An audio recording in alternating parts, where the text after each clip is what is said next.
사도행전 6장 1절부터 7절까지 돌아가면서 한 절씩 읽겠습니다. 그때 제자가 더 많아졌는데 헬라파 유대인들이 자기의 과부들이 매일의 구제에 빠짐으로 히브리파 사람을 원망하니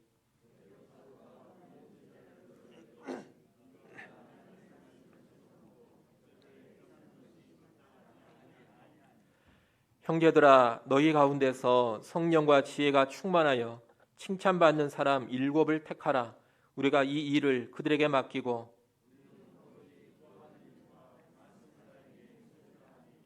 온 무리가 이 말을 기뻐하여 믿음과 성령이 충만한 사람 스데반과 또 빌립과 브로고로와 니가노르와 디몬과 바메나와 유대교에 입교했던 안디옥 사람 니골라를 택하여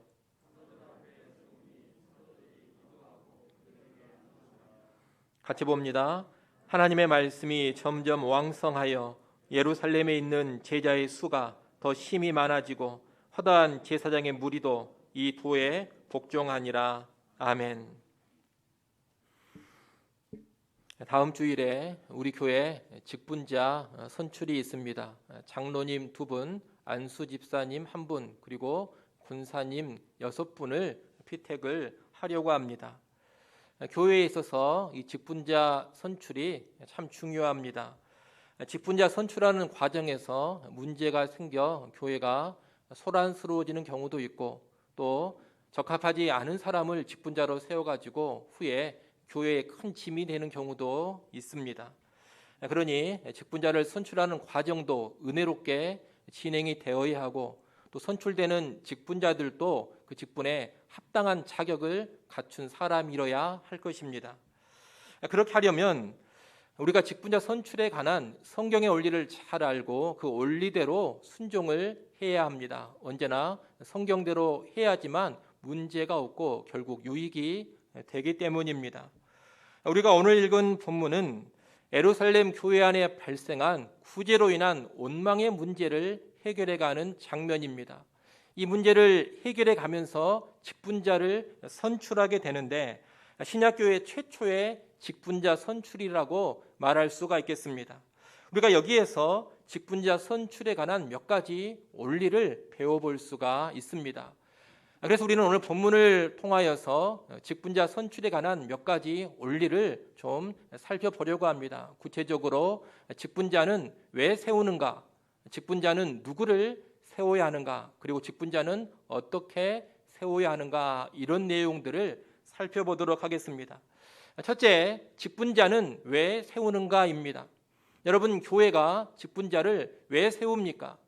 다시 말하면 직분자를 세우는 목적이 무엇입니까? 오늘 본문에 보면 7명의 직분자를 세우는데 구제하는 일을 전담하도록 하기 위해서 세웠다고 합니다. 당시 예루살렘 교회의 사도들은 수많은 성도들의 구제를 돌아보느라 많은 피곤함이 있었습니다. 너무 많은 성도들이 있어가지고 구제하는 일을 꼼꼼히 하지 못했고 그로 인해 구제에서 소외되는 성도들이 나타나 원망의 문제가 터졌습니다. 무엇보다도 사도들은 이 분주한 구제 사역으로 인하여서 집중해야 되는 본질적인 사역인 말씀 사역을 제대로 감당할 수가 없었습니다. 그래서 사도들은 구제 사역을 전담할 수 있는 7명의 직분자를 따로 세운 것입니다. 이제 7명의 구제를 전담하는 직분자들이 세워지게 되면 구제로 인한 원망의 문제가 해결되어질 것입니다. 그리고 사도들은 본질적인 사역인 말씀 사역에 더욱 집중할 수가 있을 것입니다. 이렇게 교회 안에서 발생한 문제들을 해결하고 교회가 본연의 사역, 본연의 사명에 더 집중하도록 하기 위해서 직분자를 세운 것입니다. 달리 말하면 교회를 건강하게 세우기 위해서 직분자를 세운 겁니다. 여러분, 이것이 직분자를 세우는 목적입니다. 교회를 건강하게 세우는 것. 교회를 건강하게 세우기 위해서 교회는 늘 직분자를 세우는 겁니다. 그렇기 때문에 오늘날 교회도 이것이 아닌 다른 목적으로 직분자를 세워서는 안 됩니다. 여러분, 교회가 그저 성도들에게 명예로운 자리 하나 주려고 직분자를 세우는 것이 아닙니다. 어떤 성도가 교회를 오랫동안 다녔기 때문에 그에 대한 격려나 위로로 직분자를 세우는 게 아닙니다. 누군가 섭섭할까 봐 직분을 줘서도 안 되고, 수고하고 헌신한 것에 대한 보상으로 직분을 줘서도 안 됩니다. 그렇게 되면 이 교회 직분이 한낱 명예직이 되어버립니다. 직분자 선출이 교회를 세우는 것이 아니라 사람의 자존심이나 사람의 체면, 사람의 명예나 세워주는 그런 일이 되어버리는 겁니다. 또 정치적으로 내 편을 만들려고 직분자를 세워서도 안 됩니다. 교회 안에서 내 입지를 든든히 하고 내 세력을 확장시키려고 직분자를 세우는 경우가 있습니다. 내 편이 될 만한 사람들을 직분자로 세우는 겁니다.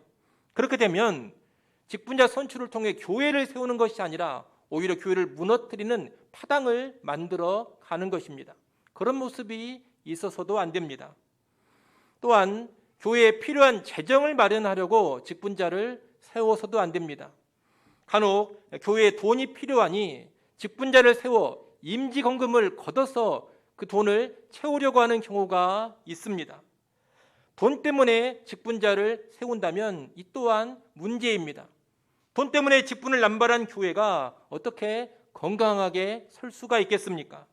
돈 때문에 직분자를 세운다면 돈은 쌓을지 모르지만 교회의 거룩함은 무너져 내리는 것입니다.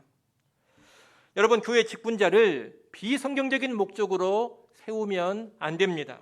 사람의 자존심을 세워주고 체면을 세워주고 명예를 높여주려고 직분자를 세우면 안 됩니다. 정치적인 목적으로 누구 편을 들어주려거나 누구를 견제하려고 직분자를 세우면 안 됩니다. 헌금 거두려고 직분자를 세워서도 안 됩니다. 우리는 교회를 교회답게 건강하게 세우기 위해서 직분자를 선출하는 겁니다. 직분자가 세워짐으로써 교회는 더 바른 길로, 더 거룩한 길로 나아가야 합니다. 교회에 문제가 있다면 직분자들이 세워짐으로써 그 문제들이 해결되어져야 합니다.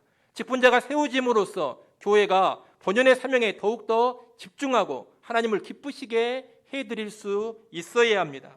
이를 통해 교회를 건강하게 세워가야 하는 겁니다. 그럼 여러분, 직분자를 다음 주에 선출하시게 될 텐데 그릇된 목적으로 직분자 선출이 되지 않도록 깨어서 기도하시기를 바랍니다.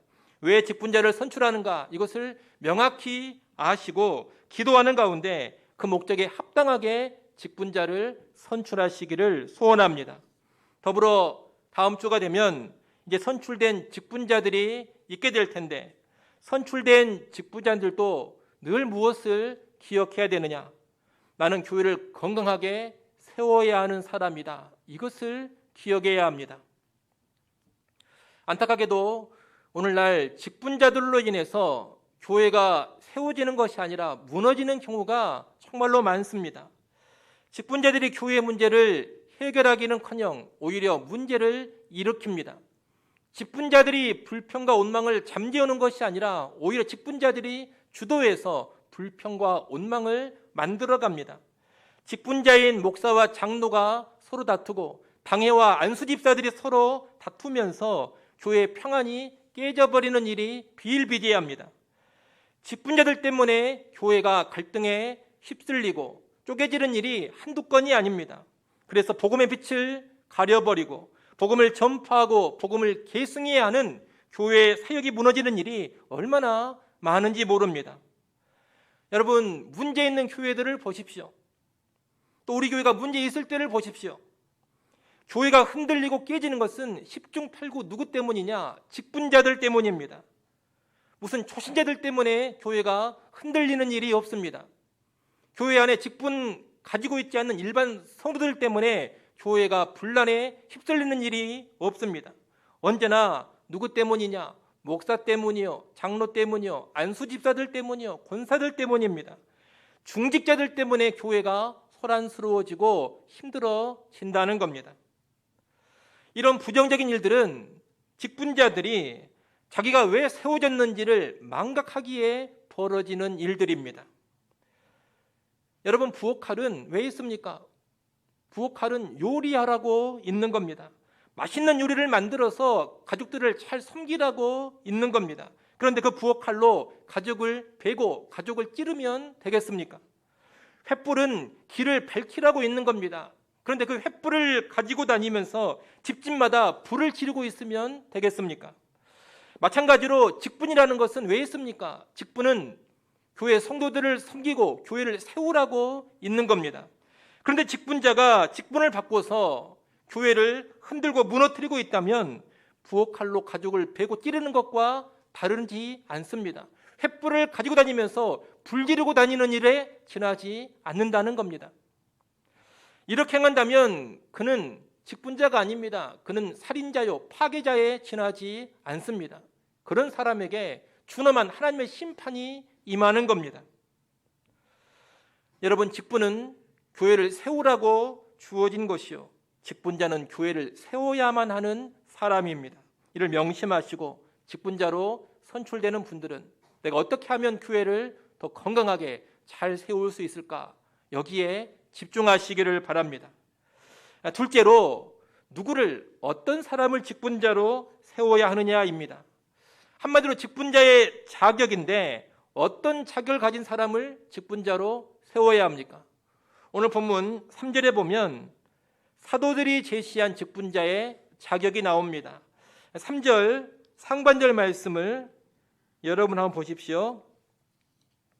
3절 상반절에 보면 형제들아 너희 가운데서 성령과 지혜가 충만하여 칭찬받는 사람 7을 택하라 그럽니다. 이 말씀에 따르면 첫째, 직분자는 형제들 가운데서 세워야 합니다. 형제들아 너희 가운데서 이렇게 말하고 있지 않습니까? 교회 직분자들은 함께 예수를 믿고 동일한 신앙 고백을 하는 사람들 중에서 세워야 합니다. 아무리 능력이 있고 출중하고 당면에 있는 교회 문제를 잘 해결할 수 있는 사람이라 하더라도 교회 밖의 사람을 절대로 직분자로 세우는 것이 아닙니다. 예수 믿지 않는 사람, 우리와 동일한 신앙 고백을 하지 않는 사람은 직분자로 세워질 수 없습니다. 둘째, 성령이 충만해야 됩니다. 성령이 충만한 사람은 성령의 통치를 받으면서 영적 삶을 살아가는 사람입니다. 이 사람의 여러 가지 외적인 특징이 있습니다. 그는 예배를 소중히 여깁니다. 예배를 통하여 하나님을 만나는 기쁨과 감격을 누려갑니다. 그는 말씀으로 충만합니다. 말씀을 사랑하고 말씀에 침잠하며 말씀에 순종하고자 늘 예를 씁니다. 그는 기도하며 찬송합니다. 기도를 통하여 하나님과 늘 대화하며 교제합니다. 그의 입술에는 찬양이 떠나지 않습니다. 그는 또 예수로 충만합니다. 늘 예수 그리스도를 의식하고 예수 그리스도를 앞세우며 예수 그리스도를 기회가 되는 대로 전파하고자 합니다. 그는 성령의 열매를 맺습니다. 사랑, 희락, 화평, 오래 참음, 자비, 양성, 충성, 온유, 절제, 이런 성령의 열매를 맺어갑니다. 한마디로 거룩한 인격의 변화가 있습니다. 이런 것이 성령 충만한 사람의 특징인데 이런 사람이 직분자가 되어야 한다는 겁니다. 셋째, 지혜가 충만해야 됩니다. 지혜가 충만해야 한다 했는데 여기서 말하는 지혜는 무슨 IQ가 높고 똑똑하고 이런 것을 말하는 게 아닙니다. 단순히 머리 좋은 그런 지혜가 아니라는 겁니다. 성경이 말하는 지혜는 신령한 지혜, 위로부터 부어지는 지혜입니다. 이 신령한 지혜는 본질이 여호와를 경외하는 것입니다. 직분자는 어떤 사람이 되어야 하느냐? 여호와를 경외하는 신령한 지혜의 소유자가 되어야 합니다. 이 신령한 지혜를 좀 더 구체적으로 설명해 주는 말씀이 야고보서 3장 17절 말씀입니다. 야고보서 3장 17절 말씀 우리 같이 한번 읽어보겠습니다. 함께 읽습니다. 오직 위로부터 난 지혜는 첫째 성결하고 다음에 화평하고 관용하고 양순하며 긍휼과 선한 열매가 가득하고 편견과 거짓이 없나니 아멘. 여기 보면 위로부터 임하는 지혜, 신령한 지혜의 특징들이 쭉 나옵니다. 신령한 지혜를 가진 사람은 성결, 다시 말해 거룩과 순결을 추구합니다.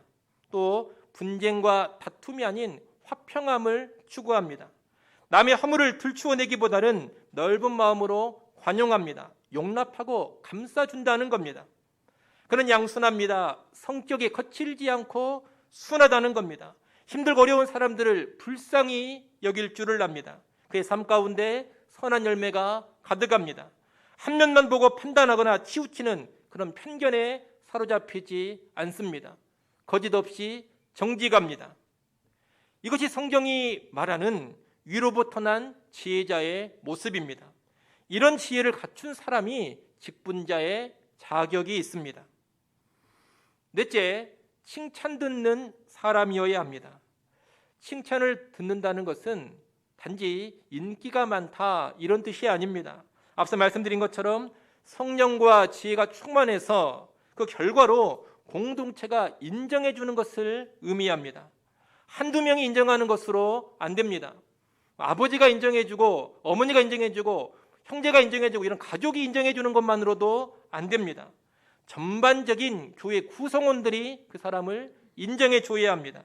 성령이 충만하고 지혜가 충만해서 교회 성도들에게 인정받고 두루두루 칭찬받는 것, 이것이 직분자의 자격입니다. 제가 4가지 자격을 말씀드렸는데 이 자격이 사실 만만치 않습니다. 그렇다고 해서 완벽한 사람을 요구하는 것은 아닙니다. 여러분, 그 누가 완벽할 수 있겠습니까? 우리는 다 연약하고 부족함이 많습니다. 직분자를 선출하는 것은 흠이 하나도 없는 사람을 찾는 것이 아닙니다. 실수 하나 저지르지 않고 잘못 하나 저지르지 않는 그런 사람을 찾는 게 아닙니다. 성도들 가운데 전반적인 삶이 성령으로 충만하고 지혜가 충만한 그런 사람을 찾는 것입니다. 그러니 여러분이 직분자를 선출하실 때 좀 전에 말씀드린 그런 자격 요건을 고려하십시오. 돈이 충만한 자, 학식이 충만한 자, 세상적인 능력이 충만한 자가 아닙니다. 좋은 학교를 나오고 세상에 알아주는 그런 지위, 그런 직업을 가진 사람이 아닙니다. 학력이 별 볼 일 없어도 괜찮습니다. 돈이 없어도 괜찮고 가난해도 괜찮습니다. 죄된 일만 아니라면 어떤 직업을 가져도 상관이 없습니다. 성령으로 지혜로 충만하기만 하면 됩니다. 성령과 지혜가 충만하다고 인정이 되는 사람, 그런 사람을 직분자로 선출하십시오. 만약 직분자로서 합당한 자격을 갖춘 사람이 없다 이렇게 생각이 되면 선출하지 않으면 됩니다. 어떻게든 직분자를 꼭 선출해야 될 필요는 없는 겁니다. 물론 교회에 직분자가 없는 것은 좋은 일이 아닙니다. 교회에는 적절한 직분자가 세워져 있어야 합니다. 그것이 바람직하고 건강한 교회의 모습입니다. 그러나 적합하지 않은 자가 직분을 맡는 것보다는 차라리 직분의 자리가 비어있는 것이 더 낫습니다. 합당하지 않은 사람을 세우느니 아예 세우지 않는 것이 더 좋다는 겁니다. 직분자가 없는 것도 문제지만 자격이 안 되는 사람이 직분자 되는 것은 훨씬 더 심각한 문제입니다. 직분자가 없어서 교회가 무너지기보다는 잘못된 직분자로 인해서 교회가 무너지는 경우가 훨씬 더 많기 때문입니다. 그러니 무조건 생각 없이 직분자를 선출하지 마십시오. 다음 주에 이 직분자 선출과 연관해서 우리 당회에서는 9명의 후보자를 추천했습니다. 여러분이 기도하면서 이 후보자들을 잘 살피십시오. 흠 하나 없이 완벽한가 이걸 보지 마십시오. 실수 한번 하지 않은 사람인가 이걸 볼 필요는 없습니다. 과거에 나에게 한번 잘못한 일이 있는가 없는가 그런 것 보시지 마십시오. 그런 것을 보지 마시고 그 사람의 전반적인 신앙과 인격을 파악하고자 하십시오. 성령과 지혜가 전반적으로 충만한 사람인가 그것을 보십시오. 간절히 기도하고 분별하면서 하나님 앞에서 양심적으로 선출하시기를 바랍니다. 아울러 직분자로 선출되시는 분들은 성령과 지혜의 충만을 위해서 늘 기도하며 성령과 지혜로 더욱 충만해지고자 하는 모습을 보여줘야 합니다. 직분자로 선출이 된다면 성령과 지혜로 충만한가 이것을 늘 고민해야 할 것입니다. 그리고 그것을 사모해야 합니다. 다음 주에 직분자로 혹시 선출이 되시는 분들은 교회 일을 내가 어떻게 해야 할까? 내가 직분 감당을 잘 할 수 있을까? 여러분 그런 것으로 고민하지 마십시오. 또는 임직 헌금을 얼마를 내야 할까? 그런 것 가지고 고민하지 마십시오. 우리 교회는 임직 헌금을 걷지 않습니다. 장로 얼마, 권사 얼마, 안수집사 얼마 이런 헌금 걷지 않을 겁니다. 그러니 혹시라도 그런 것 가지고 고민하지 마십시오. 그런 것을 고민하지 마시고 어떻게 내가 성령으로 더 충만해질 것인가? 어떻게 내가 더 신령한 지혜의 소유자가 될 것인가? 그것을 깊이 고민하십시오. 성령과 지혜가 충만하면 자연스럽게 일들을 잘하게 될 겁니다. 성령과 지혜가 충만하면 자연스럽게 직분 감당을 잘하게 될 것입니다. 그러니 직분자로 선출이 된다면 오직 성령 충만, 지혜 충만만 고민하시고 사모하시라는 겁니다. 이와 같은 우리 성도님들은 사람을 잘 분별해서 선출하시고 선출된 분들은 더더욱 성령과 지혜가 충만한 삶으로 나아가시기를 소원합니다. 마지막 세 번째로 직분자를 어떻게 세우는가입니다. 직분자를 어떻게 세우는가, 이것은 직분자를 선출하는 방식의 문제입니다. 오늘 본문에 보면 사도들은 예루살렘 교회의 모든 제자들을 불러놓고서 먼저 직분자의 자격을 제시했습니다. 그리고서 온 회중에게 7을 택하라고 합니다. 6장 5절 말씀에 보면 이 사도들의 명령에 따라서 온 무리가 7사람을 택한 것이 나옵니다. 이런 내용을 보면 예루살렘 교회의 온 회중이 직분자를 선출했음을 알 수 있습니다.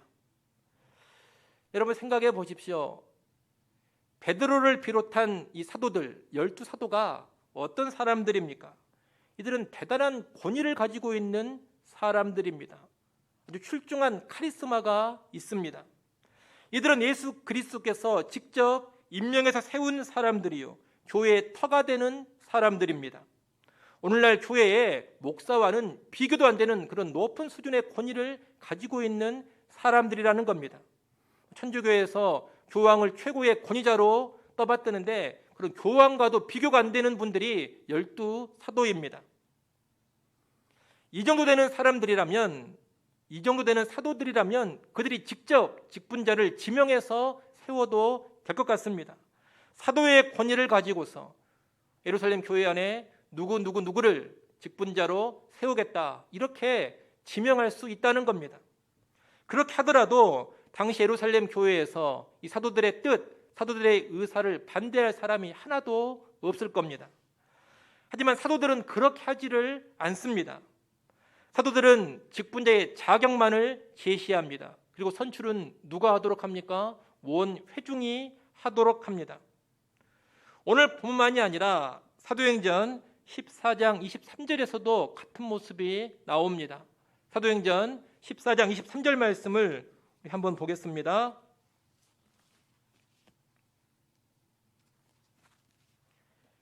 사도행전 14장 23절 말씀 우리 같이 한번 읽어보겠습니다. 함께 읽습니다.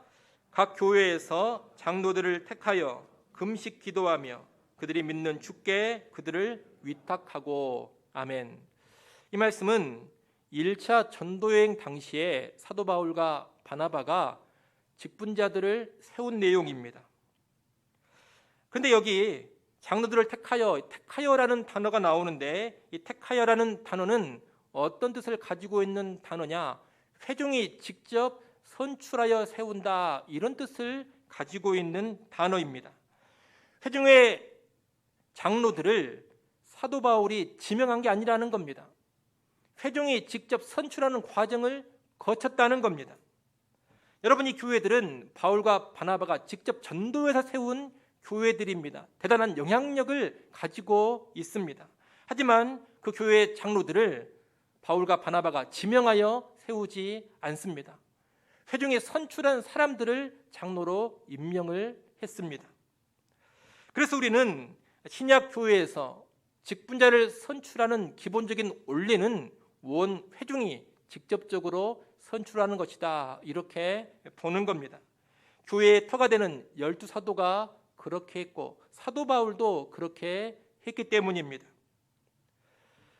직분자를 이렇게 전체 회중이 선출하는 이유는 다수결이 항상 옳다, 그런 이유 때문에 하는 게 아닙니다. 또는 교회는 민주주의적인 방식으로 운영을 해야 하기 때문에 그렇게 하는 것도 아닙니다. 전체 회중의 선출을 말하는 것은 신약교회 성도들의 특별한 신분에 근거하고 있습니다. 구약시대와 달리 신약시대에는 신자 한 사람 한 사람에게 성령 하나님의 내주가 있습니다. 구약시대처럼 특정한 한 사람, 특별한 지도자에게만 성령의 임재가 있는 게 아닙니다. 예수 믿어 거듭났으면 모든 구원받은 신자들에게 각각 성령의 내주하심, 성령의 임재가 있습니다. 하나님의 임재가 특별한 사람에게만 있는 것이 아니라 구원받은 모든 사람, 예수 믿는 모든 사람에게 있는 것, 이것이 구약과는 다른 신약의 하나님의 백성의 중요한 특징입니다. 그렇기 때문에 직분자를 세움에 있어서도 특별한 한 사람이 아닌 교회 전체 회중의 의견을 묻는 겁니다.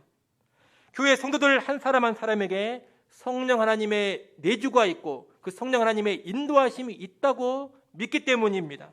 그래서 성도 한 사람 한 사람의 의견을 존중하는 것이고 그 의견의 조율과 통합을 통하여서 하나님의 뜻을 구하는 겁니다.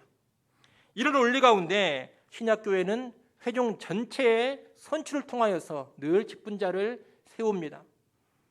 어떤 사람은 제비뽑기를 말하기도 합니다.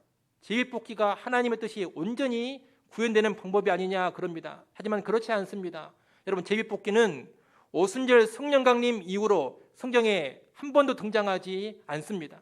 그 뒤로는 항상 회중의 선출을 통해서 직분자를 세웁니다. 왜 제비뽑기를 하지 않습니까?